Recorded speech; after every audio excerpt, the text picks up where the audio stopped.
Hello everybody and welcome back. Today we are talking about the aims and results of policies towards minorities. So much like Hitler, Mao also has a series of policies that he targets towards minority groups. Now in China this gets a little complicated, as we're going to see, and I'm going to clarify in the following slides. But before we get into that, just as a reminder, aims is the overall goal of the policy. Results is the outcome. And as you're going to see here, as you can infer from this picture, this is a very modern issue. So, what are the three examples that we're going over today? Well, the three examples we're going over today is religion under Mao, Patriotic Churches, and Islam. And if you can see, or you can infer from here, a lot of the policies that Mao implements, a lot of the policies that Mao has, are tailored towards targeting religious minorities. That Mao's targets, much like Hitler's targets, are all religiously motivated, is all ethnically motivated, as we're going to see in the subsequent videos. So let's go ahead and start with our first example. Policies towards minorities, religion under Mao. Now, why is Mao targeting religion? Well, one of the foundations of communism and Marxism is this quote that you see on screen. Religion is the opioid of the masses. Religion is the heroin of the masses, right? It's used to pacify a population so that they don't rise up. It's used to abuse workers. Religion is used to abuse workers to essentially be exploited by the workers, by the capitalists, right? All of this is centering on communism. Under Mao, he wanted nothing outside of him. Everything that he wanted for the culture was to get rid of everything that wasn't Mao-centered, that wasn't communist-centered. So when he first comes into power in 1950 to 1954, he is specifically targeting religious groups of all kinds: Judaism, Christianity, Islam, Confucianism, Taoism, Hinduism. Any religion, he is completely, nope, we're going to have nothing outside of me and communism. And this has a very negative reaction, not only within his country, but internationally. Internationally, he has a very hard time with the result or the impact that's happening to him attacking religion. And although he does pass some policies on trying to reconcile, trying to make up for his attacks, they end up getting significantly worse, specifically on the Cultural Revolution. In the Cultural Revolution, old thoughts, old habits, old culture, old customs gets attacked.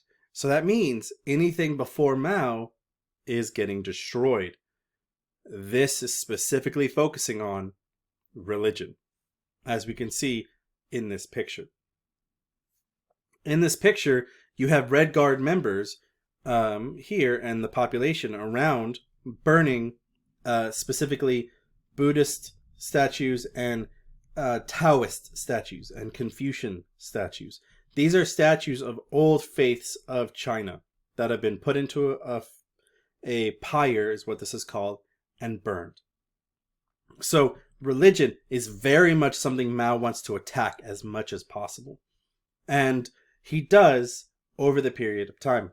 But the Cultural Revolution is where we see the most significant attack on religion overall. Now, Mao has to deal with a very negative reaction, because anytime you attack someone's religion, they are going to stand up. They're going to resist, right? We look at Jewish populations, we look at Romani populations in and under Nazi Germany. They resisted. They stood up and they fled, or they found some way to survive. With Mao, we see the same if not similar things. So with Mao, he realizes he can't destroy them. Internationally, there's too big of a reaction from Catholics, too big of a reaction from Christians, too big of reactions from almost every nation. Because remember, this is in the Cold War. So a lot of his attacks on churches are a direct attack on democracy. And so we see very stark issues that Mao has to struggle with. So the way he struggles with them is he creates what's known as patriotic churches, which is our second example.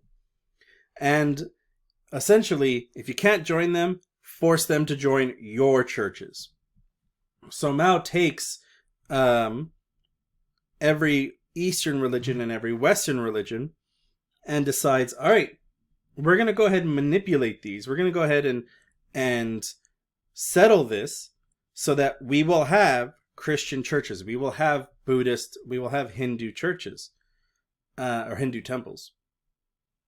But these temples are going to be communist Christian churches, communist Hindu temples, communist Jewish synagogues. All of these were sponsored by the government, which essentially meant that, sure, they're going to teach the Bible. They're going to teach from the holy text, except that text is going to be edited. It's going to be manipulated to push more of the communist message. Thus, these patriotic churches are nothing more than propaganda machines. It is just cranking out propaganda left and right on every aspect. And if you were a clergy member who tried to resist against it, you were sent to the Lao Gai. You were punished. You were kicked out of the church. And these patriotic churches were almost widely rejected by nearly every faith. For instance, here's this picture. This is Pope Francis, the Catholic Pope. He and the Pope's prior were always sending messages to the Catholic churches in China saying, you need to resist the government. You need to resist what they're telling you to teach, what they're telling you to preach. And under Mao, the Vatican, more especially for Catholics in particular, were completely pushed out from the church. That if you wanted to fight, you would either flee the country or be put in a camp. And so that's just one example. You have the same thing for Baptists. You have the same thing for Lutherans, Calvinists, Seventh-day Adventists, Lutherans, Jewish faiths, Ashkenazi Jews, and essentially every faith that you can think of had a clear rejection to all of this. But the targeting that Mao did for all of these faiths were not as bad as Islam.